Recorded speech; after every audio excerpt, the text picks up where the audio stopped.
A pleasant morning to everyone. I am inviting you to open your Bibles with me in the book of Genesis, chapter 13, beginning with verse 1 up to verse 18. Genesis chapter 13, verses 1 to 18. The whole chapter. Are you there already? Please stand for the reading of the word.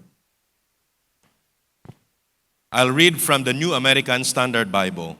It says here, "So Abram went up from Egypt to the Negev, he and his wife, and all that belonged to him, and Lot with him. Now Abram was very rich in livestock, in silver, and in gold.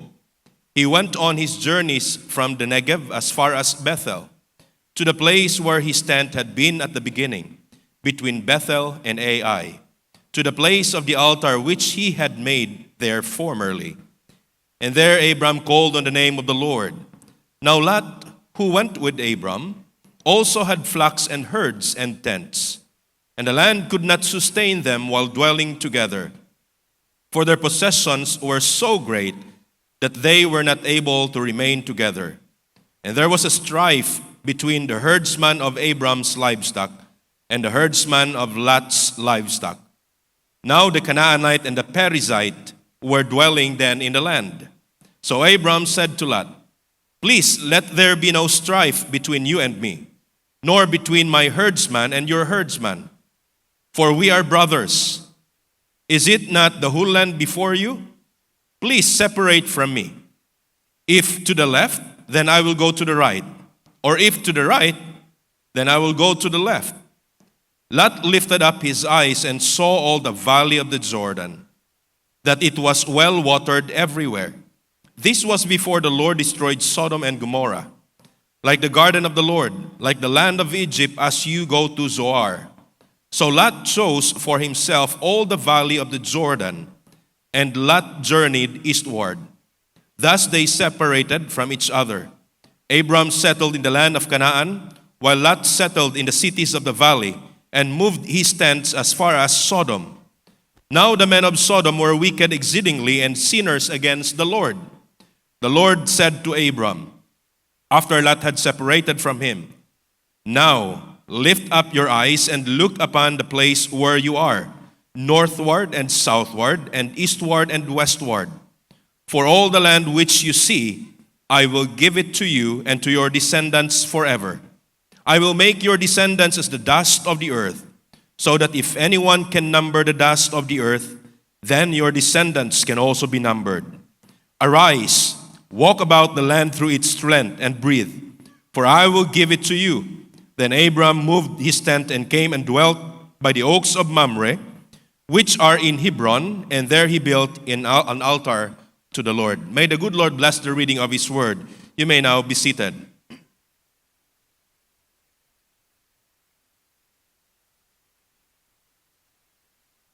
A couple once went to a restaurant.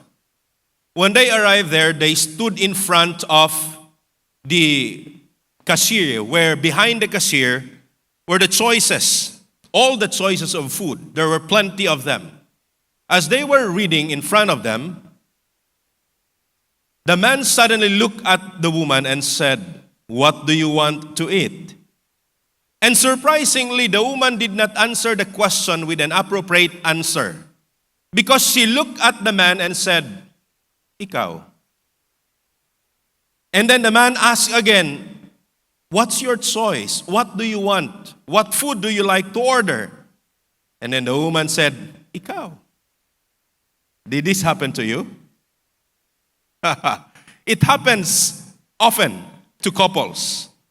And so the man told her, "Okay, because you want me to choose for you, you go to our table, you find a table, so that when the order would arrive, then we will be set already for our meal." And so he stayed there and ordered several food for the two of them. And after ordering, the man went to the table, and when they were seated there, they were talking and conversing and enjoying the time together, when suddenly the waiter approached them and said, "Sir, your food is ready." And so he said, "Okay, you may serve all of them now."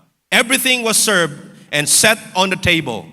While they were watching and staring at the food, smelling the fragrance of the viand prepared, the woman looked at the man and said, "Why did you order this food?" And the man said, "You left me to choose. I asked you what you want and you said, ikaw." Ibig sabihin, ikaw ang bahala. Why are you now questioning the food that I have ordered? That happens because often the choices that are made would really be somehow dictated by the kind of person choosing it. And this time, he was questioned even if he was left with a decision to make. I think the same and similar scenario that was experienced by Abram here. Because if the woman would like something, she should have chose something. She should have chosen specific food instead of telling her partner, ikaw bahala, or ikaw. She should have made the choice. Abram here also did the same to Lot. Abraham said to Lot, to the left or to the right, it's your choice. And so what happened here? They were on the journey. They were there in the land in between Ai and Bethel. They encamped there, and then they had to make a decision because there was something happening among their herdsmen. If I am going to evaluate the situation here, I think Abraham should have made the decision. But the question that I have asked all throughout the narrative from the text here is that why did he let Lot decide? Tell me, Abraham, why did you leave Lot to make the decision? Abraham was called by God. Look at chapter 12.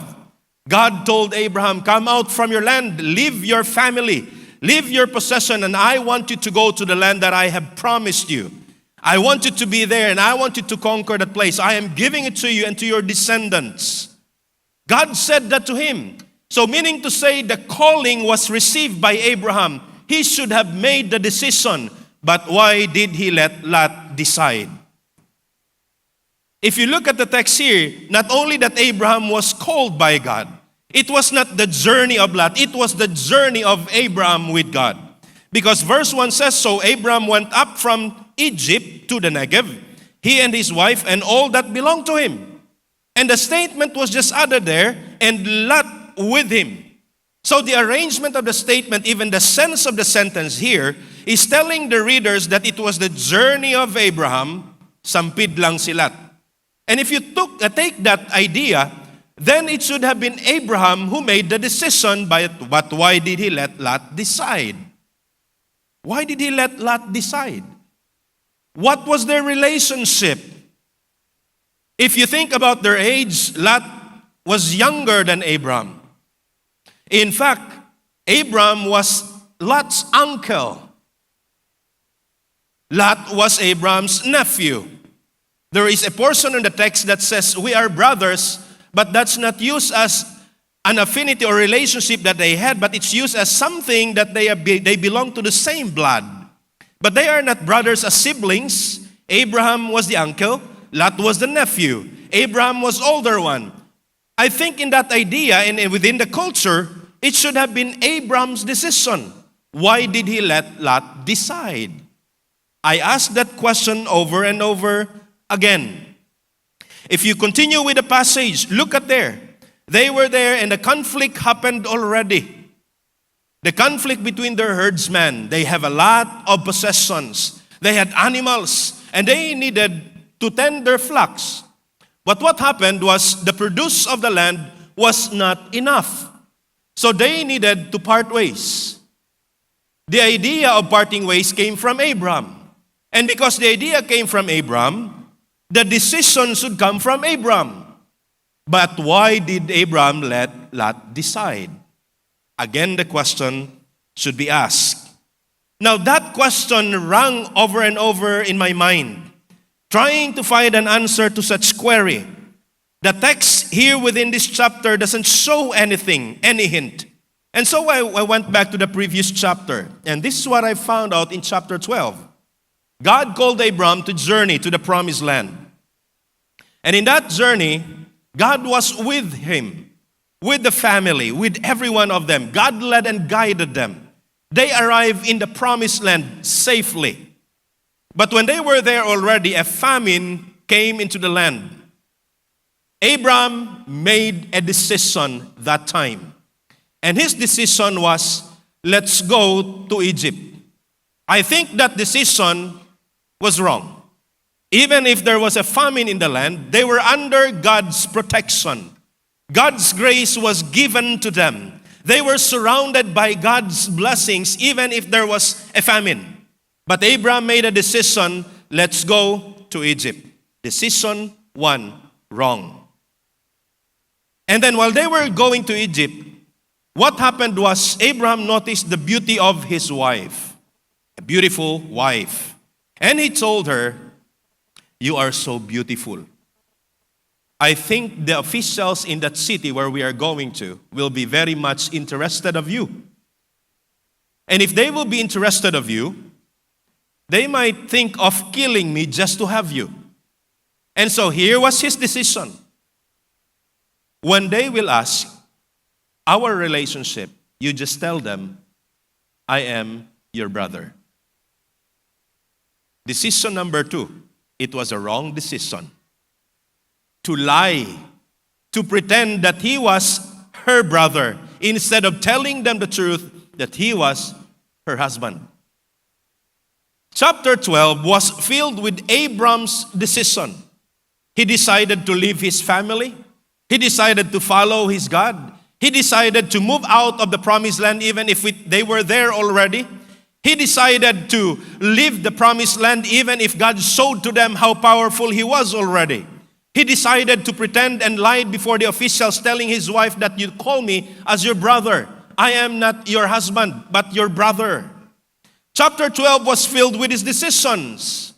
But when you look at chapter 13, somehow that answers the question that Abraham did not make anymore the decision. Instead, he left the decision to his nephew, Lot. Why did he let Lot decide? And as I was thinking about this, yes, that can be the reason. That can be the explanation behind why he let Lot decide in chapter 13. But aren't we like Abraham in some sense that we make mistakes in our decision? But aren't we like Lot also in some sense that we make decisions right after we observe things around us? These two characters show a lot of similarities about our realities in life today. Because if I were in one of the shoes of these people, I could have chosen to make a decision myself. And I would make decision oftentimes based on the information that my senses would send to my brain. The sense of information that my skin would send to my brain, the feeling that I get, the sense of seeing that I have, the things that I hear, every information that I receive through my senses, it is passed through the brain, and I will let my brain make a decision out of it. Isn't it the thing that Lot made here in making the decision process? That's what I have observed. In fact, if you look at verse 8 onwards, in verse 9 he said, "Is not the whole land before you?" Abraham said to Lot, "Please separate from me." And this is what Lot did. Lot lifted up his eyes and saw all the valley of the Jordan. When Abraham gave him the right to choose, Abraham actually gave him the options, two options. Always remember, I'm going to create an imaginary map here in front. Always remember when you think about Israel, there are two bodies of water. Sea of Galilee, or the Lake of Galilee, and then the Dead Sea. Both are lakes, okay? At the north, there is the Sea of Galilee. South, there is the Dead Sea. These two bodies of water were connected by the Jordan River. North, Sea of Galilee. South, Dead Sea. These two bodies of water were connected by the Jordan River. This is the west, the east, the north, and the south. Okay, always remember that. This time, they were in between the land of Ai and Bethel. Most likely, Abraham and Lot were facing the east. Sea of Galilee, Dead Sea, Mediterranean Sea, Jordan. They were facing Jordan and where you could see the Jordan River. When Abraham told Lot they were facing the east, Abraham was saying, choose for yourself. If you choose left, he's thinking about the north actually. If you choose left, I will go to the right. Okay? If you choose left, you're choosing the northern part, I will go to the southern part. If you choose right, the southern part, I will go to the north. Those were the options that Abraham gave to Lot. But Lot made a third option. Remember this. Sea of Galilee, Dead Sea, connected by the Jordan River. Where there is water back then, there were produce of the land. Because the land was fertile, there was water that can sustain every living thing that is there beside it or near it. So when Lot made the decision, he lifted up his eyes and he saw the Jordan River and saw the fertile valley along the river. And so instead of choosing the left or the right, he made a choice. He said, I want the Jordan Valley. Are you seeing here? He chose the valley that is provided by the river. There is fertility in that, and Abraham would be left with the western part of it, wherein you would be facing the Mediterranean Sea. So if you were in this kind of situation, you would really regret why did you let that person decide.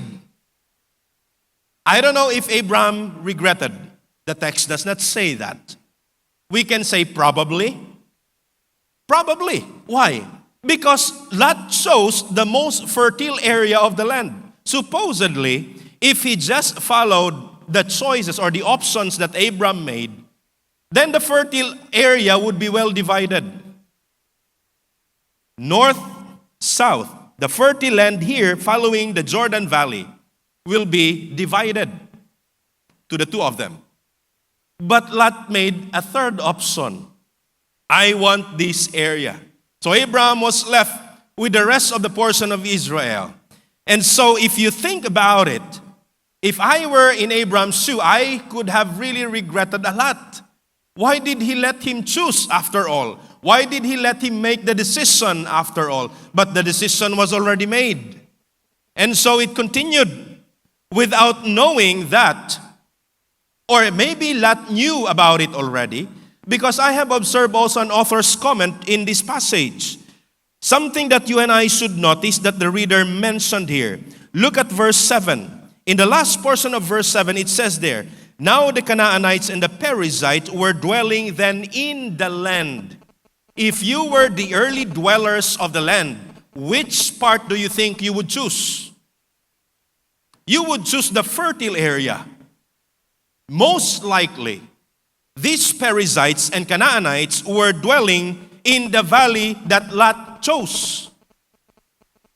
And then the author also made another comment in verse 13. Now the men of Sodom were wicked exceedingly and sinners against the Lord. If you look at the Jordan Valley, going to the south, it ends in Sodom and Gomorrah area. So the fertility of the land was there, but the hostility of the people is also very evident there.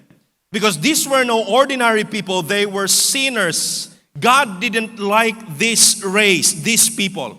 And so what happened? Lot chose them. So probably the promise of God to Abraham was compromised during this time. Was it compromised? Probably God's promise of blessing him would no longer happen because he let Lot decide. But that's not what happened next. Because if you look at verse 14, the Lord said to Abram, after Lot separated from him, listen to the words of God. Now lift up your eyes, God said to Abram, and look from the place where you are, northward, southward, and eastward, and westward. For all the land which you see, I will give it to you and to your descendants forever. I will give it to you, to your descendants forever. I want you to notice a statement here that was made by Lot and something that was made by Abram. Look at the beginning of verse 10.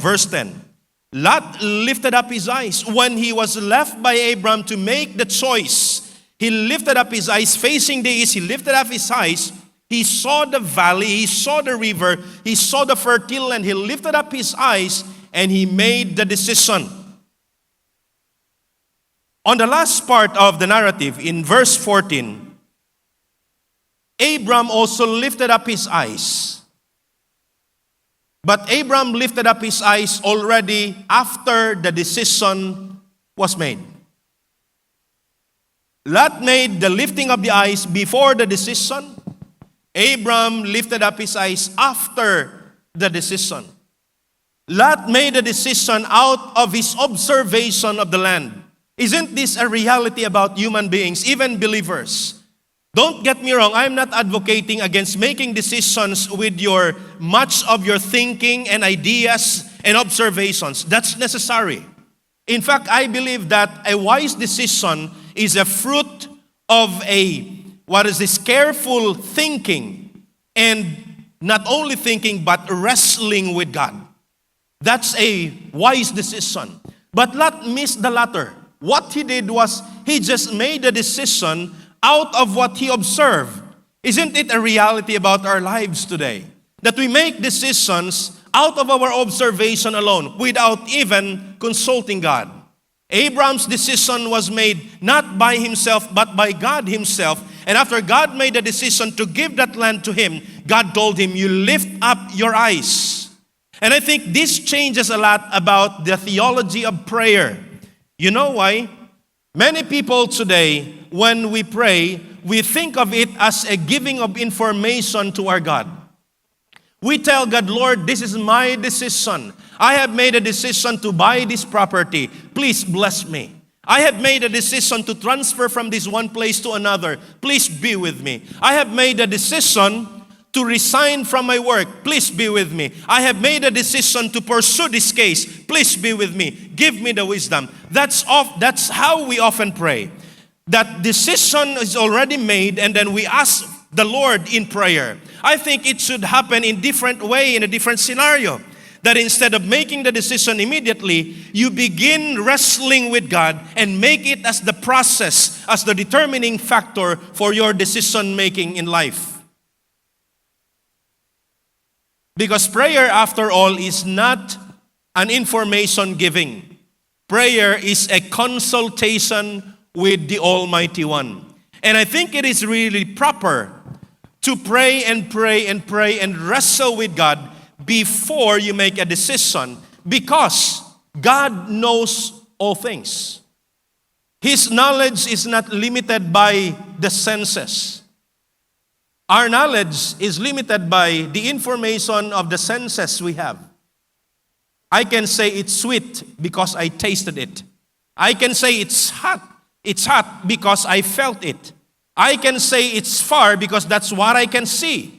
I can say that it's green because that's what I see.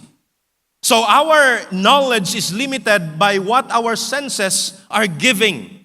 But the God that we worship is far, far greater than that. His knowledge, it goes beyond our understanding. He can see what you and I cannot see. He knows the future is not bound by time and space.